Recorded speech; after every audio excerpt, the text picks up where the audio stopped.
Lutung Kasarung bukan hanya dongeng, melainkan kisah yang menyimpan jejak spiritual dan budaya mendalam dari tanah Sunda. Di balik cerita rakyat yang kerap didongengkan, terdapat fragmen sejarah yang tercatat dalam naskah kuno Wawacan Lutung Kasarung yang ditemukan di Cianjur dan Galuh. Di masa lalu, kisah ini dipercayai bukan sekadar legenda, melainkan catatan alegoris dari peristiwa nyata yang terjadi pada masa kerajaan Sunda Galuh. Banyak ahli budaya dan peneliti menyatakan bahwa tokoh, Lutung Kasarung, sebenarnya adalah seorang pangeran dari Kayangan yang melakukan tapa atau pertapaan dalam bentuk hewan untuk menjalani ujian spiritual. Purbasari Ayuwangi, adik bungsu dari Raja Kerajaan Pasir Batang, dikenal sebagai seorang putri berhati suci yang dituduh memiliki penyakit kulit akibat fitnah dari kakaknya, Purbararang. Ia dibuang ke hutan belantara sebagai bagian dari pengasingan, namun nasib membawanya bertemu dengan sesosok lutung aneh yang bisa berbicara dan memiliki kekuatan gaib. Lutung inilah yang kelak mengubah nasib Purbasari dan mengungkap rahasia besar yang tersembunyi di balik hutan lebat tempat ia diasingkan. Tidak banyak yang tahu bahwa lokasi pembuangan ini diyakini berada di sekitar Gunung Tilu, Jawa Barat, yang hingga kini dianggap keramat oleh masyarakat adat. Sosok Lutung Kasarung yang muncul dalam bentuk seekor kera berbulu hitam bukan hewan biasa.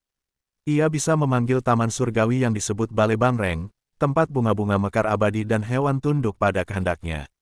Dari sinilah banyak peneliti spiritual dan antropolog Sunda meyakini bahwa Lutung Kasarung adalah simbol dari manusia paripurna, seorang yang telah menundukkan hawa nafsunya dan mencapai kesadaran tertinggi. Dalam berbagai pagelaran wayang golek, wajah Lutung selalu digambarkan dengan sorot mata tajam penuh belas kasih, mencerminkan kesempurnaan batin yang tersembunyi di balik rupa luar yang menakutkan. Disinilah awal perjalanan Lutung dan Purbasari dimulai. Mereka hidup bersama dalam kedamaian hutan, membangun kehidupan dari akar dan batu, hingga suatu hari terjadi perubahan besar. Lutung Kasarung membangun taman ajaib dan memanggil burung-burung langka serta tanaman langit yang belum pernah dilihat manusia. Taman ini bukan hanya simbol cinta, tapi juga perwujudan kekuatan spiritual tingkat tinggi. Keajaiban itu terdengar hingga ke telinga Purbararang yang kemudian datang menantang Purbasari dalam adu kecantikan dan kekuatan spiritual. Dari sinilah pertarungan batin dan fisik dimulai. Namun siapa sebenarnya Lutung Kasarung? Mengapa ia datang membantu Purbasari? Dalam kisah nyata yang tersembunyi di balik dongeng, nama aslinya adalah Prabu Guruminda, putra dari Batara Guruminda Kahyangan yang turun ke bumi untuk menjalani laku tapa. Dalam ajaran Sunda Wiwitan, Guruminda diyakini sebagai titisan dari kekuatan semesta yang membimbing manusia menuju kamalirungan atau pencerahan. Sosoknya tak hanya disakralkan dalam cerita, tetapi juga disebut dalam beberapa naskah kuno sebagai sang penuntun raga, yang bisa berganti rupa untuk menuntun manusia suci. Ketika malam menutupi rimba dengan kabut, Purbasari duduk di bawah pohon hanjuang sambil menatap langit. Ia mulai mengenali keanehan Lutung yang selalu tahu apa yang ia butuhkan, bahkan sebelum ia mengucap kata. Lutung membawakan air bersih dari mata air rahasia, dedaunan obat untuk kulitnya, bahkan menjadikan sarang burung sebagai kasur lunak. Tidak pernah sedikit pun Lutung memandang Purbasari dengan nafsu atau kekuasaan, namun hanya penuh penghormatan dan kasih sayang murni. Inilah yang membuat Purbasari tergetar, sebab belum pernah ia melihat laki-laki sedemikian luhur. Desas-desus keajaiban di tengah hutan akhirnya sampai ke telinga istana. Purbararang, sang kakak yang tamak, menjadi murka. Ia merasa terancam, sebab rakyat mulai membicarakan bahwa adiknya yang terbuang justru dihormati para makhluk gaib dan dipercaya sebagai calon pengganti raja. Bersama suaminya, Indrajaya, Purbararang menyusun siasat untuk menjatuhkan Purbasari secara terbuka. Ia mengajukan tantangan di hadapan rakyat, siapa yang bisa menciptakan taman paling indah dan menunjukkan calon suami paling sempurna, dialah yang layak naik tahta. Purbasari menerima tantangan itu tanpa ragu. Malam sebelum perlombaan, ia berbicara kepada Lutung sambil menangis lirih, "Andai aku gagal, biarlah aku tetap hidup damai di hutan. Tapi aku tak ingin rakyat menderita di bawah keserakahan Purbararang." Mendengar itu, Lutung menunduk sejenak, lalu bangkit dengan mata menyala. Ia memanggil kekuatan langit, memanggil taman surgawi bernama Bale Bangreng yang hanya bisa muncul lewat laku suci. Dalam semalam, hutan yang gelap berubah menjadi taman emas, dengan bunga yang bercahaya dan kolam jernih bercermin pelangi. Pagi harinya, rakyat dan para sesepuh kerajaan berkumpul di alun-alun. Purbararang membawa taman buatan penuh manik-manik dan perhiasan palsu, sedangkan Purbasari datang dengan taman alami yang tak terbandingkan. Semua terpesona, namun penilaian belum selesai. Tahap akhir adalah menunjukkan calon suami. Purbararang memperlihatkan Indrajaya, seorang bangsawan bertubuh kekar namun bermata licik. Purbasari terdiam, menoleh kepada Lutung. Semua orang tertawa, mencibir, sebab yang ditunjukkan hanyalah seekor kera hitam. Namun tiba-tiba, langit bergetar. Lutung berdiri dan membuka topeng kebinatangannya. Cahaya menyilaukan keluar dari tubuhnya. Di hadapan semua orang, ia berubah menjadi seorang pria tampan berwajah teduh, mengenakan jubah kerajaan bertuliskan aksara kuno. "Namaku Prabu Guru Minda," ucapnya tenang. Rakyat bersorak, para sesepuh sujud, dan Purbararang jatuh pingsan. Dari sinilah nama, Lutung Kasarung, menjadi sebutan agung bagi pangeran sakti yang menurunkan egonya demi cinta dan kebenaran. Setelah kemenangannya, Purbasari resmi dinobatkan sebagai penguasa Pasir Batang dengan gelar Ratu Suci Ayuwangi. Ia memimpin dengan kebijaksanaan yang diturunkan dari ajaran leluhur dan wejangan sang suami, Prabu Guru Minda. Mereka tinggal sementara di istana, namun hati keduanya masih tertambat pada hutan yang memberi pelajaran tentang kesederhanaan dan keagungan sejati. Rakyat mencintai mereka bukan karena kekuasaan, melainkan karena cinta dan ketulusan yang mereka pancarkan tanpa pamrih. Dalam tahun-tahun pemerintahannya, Purbasari membangun tempat-tempat pertapaan dan taman obat di berbagai penjuru Pasundan. Ia percaya bahwa kekuatan sebuah negeri bukan hanya terletak pada pasukan, tetapi pada keutuhan batin rakyatnya. Bersama Guru Minda, ia memperkenalkan sistem pemerintahan berbasis nilai-nilai Sunda Wiwitan, keselarasan antara manusia, alam, dan Sang Hyang. Mereka sering terlihat berjalan bersama di malam hari, mengunjungi rakyat kecil tanpa pengawalan, mendengar keluh kesah, dan menyembuhkan sakit hati dengan kata-kata damai. Namun, rahasia besar tentang Guru Minda perlahan mulai terungkap oleh para ahli langit. Para resi dan bini sepuh yang datang dari pegunungan Salak dan Gunung Ciremai menyatakan bahwa Guru Minda bukanlah manusia biasa. Ia adalah utusan dari Kahyangan Buana Nyungcung, tempat para arwah suci bersemayam. Kehadirannya di bumi bukan untuk berkuasa, melainkan untuk mengembalikan keseimbangan dan membuka jalan bagi zaman keemasan Sunda. Nama aslinya tercatat dalam lontar purba sebagai Rakyayan Wisesa Sang Manikmaya, titisan cahaya Hyang Tunggal. Walau memiliki kekuatan untuk tetap tinggal, Guru Minda mulai menunjukkan tanda-tanda akan kembali ke asalnya. Ia kerap duduk termenung di bawah pohon beringin raksasa, memandangi langit sambil menggumamkan mantra-mantra kuno.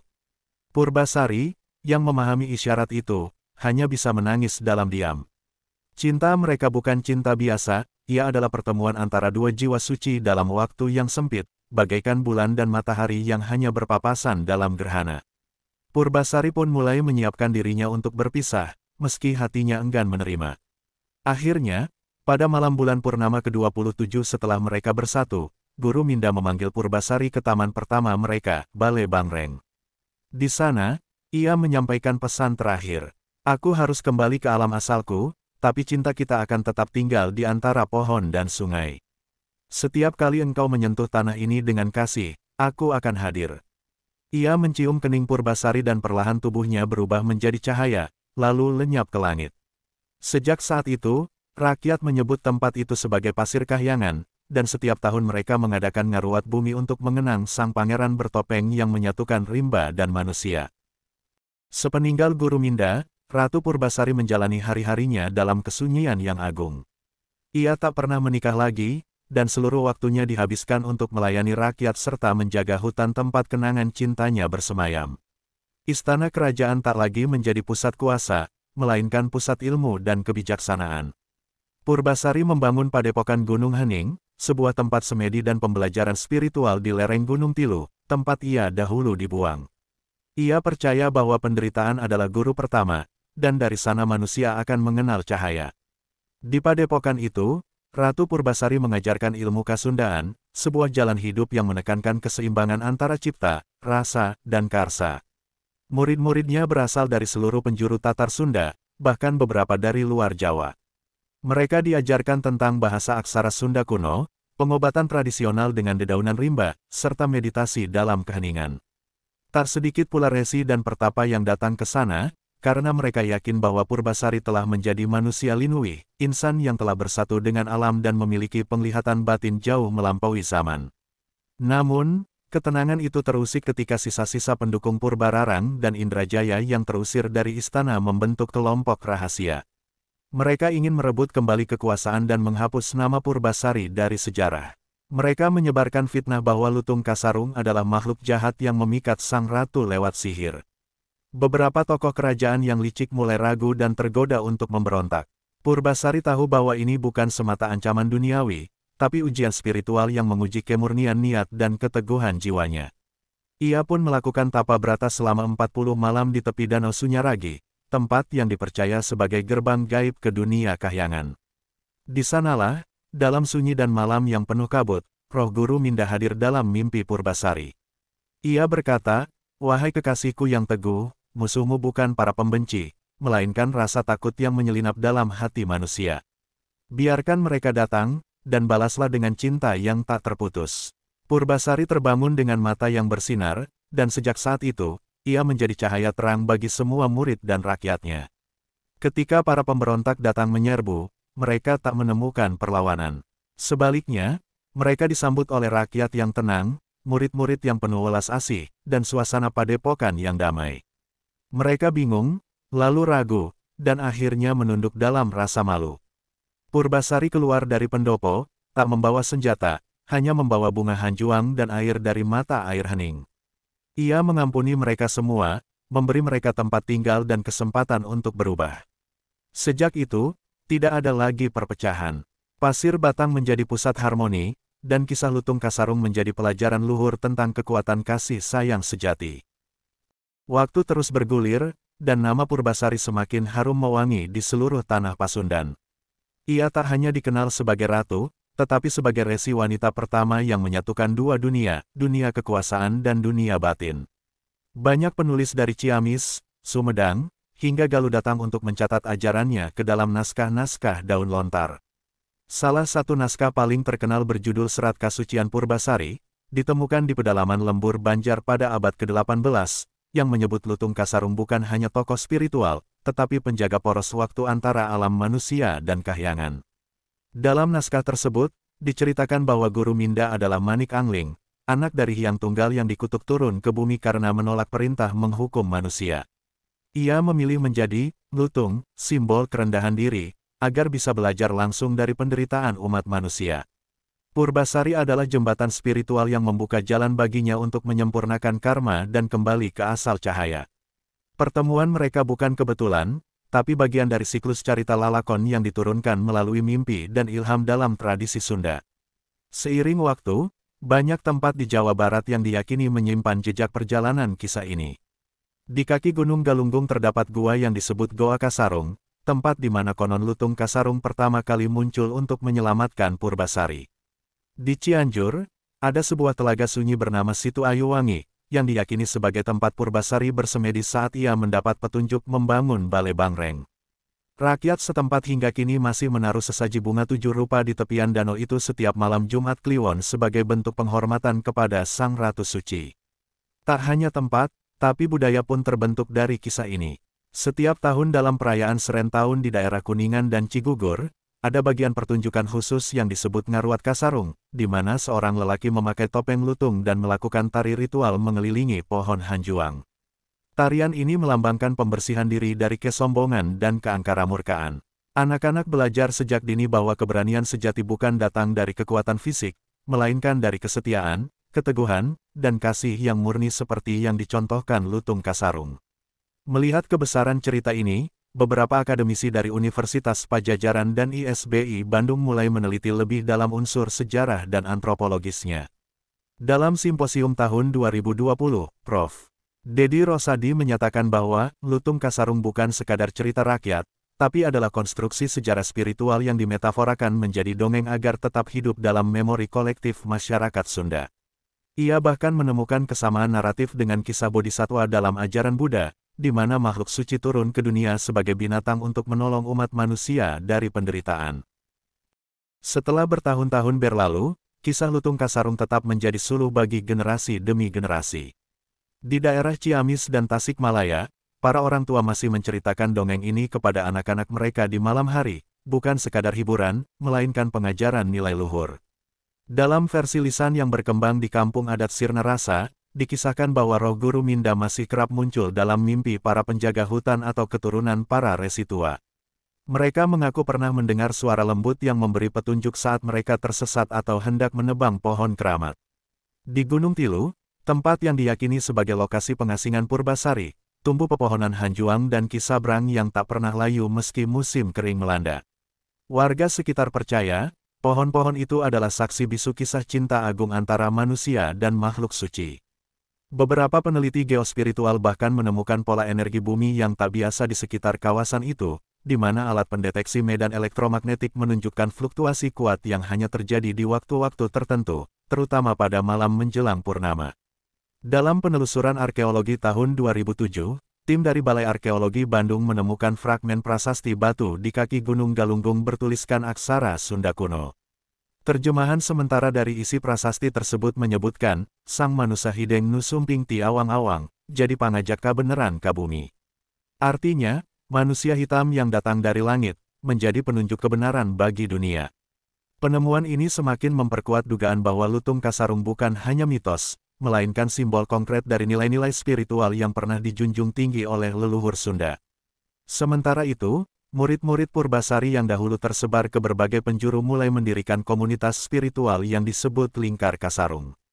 Mereka tidak menyembah tokoh, tetapi menjadikan ajaran Guru Minda dan Purbasari sebagai pedoman hidup. Mereka hidup sederhana, menjaga alam, menghindari pertikaian, dan menekankan penyatuan diri dengan semesta. Komunitas ini terus bertahan secara turun-temurun, dan hingga kini masih dapat ditemui di pedalaman daerah Lebak dan Cipatujah. Beberapa dari mereka bahkan disebut memiliki kemampuan penyembuhan dengan doa dan air dari sumber tertentu yang dikeramatkan. Menjelang akhir hayatnya, Ratu Purbasari menulis sebuah naskah pribadi berjudul Carita Lalakon Sang Kasarung, yang hanya diberikan kepada murid terdekatnya bernama Rakeyan Sitilangi. Naskah ini tak hanya berisi kisah perjalanan cinta dan spiritualnya, tetapi juga ramalan tentang masa depan. Ia menulis, akan datang waktu ketika manusia tak mengenal lagi sunyi, tak menyapa hutan, dan lupa akan suara burung. Saat itu, carita ia kudu dihuripkeun deui, sangkan manusia emut deui kana kahirupan, akan datang zaman manusia melupakan sunyi, hutan, dan suara alam. Saat itu, kisah ini harus dihidupkan kembali agar manusia ingat kepada kehidupan.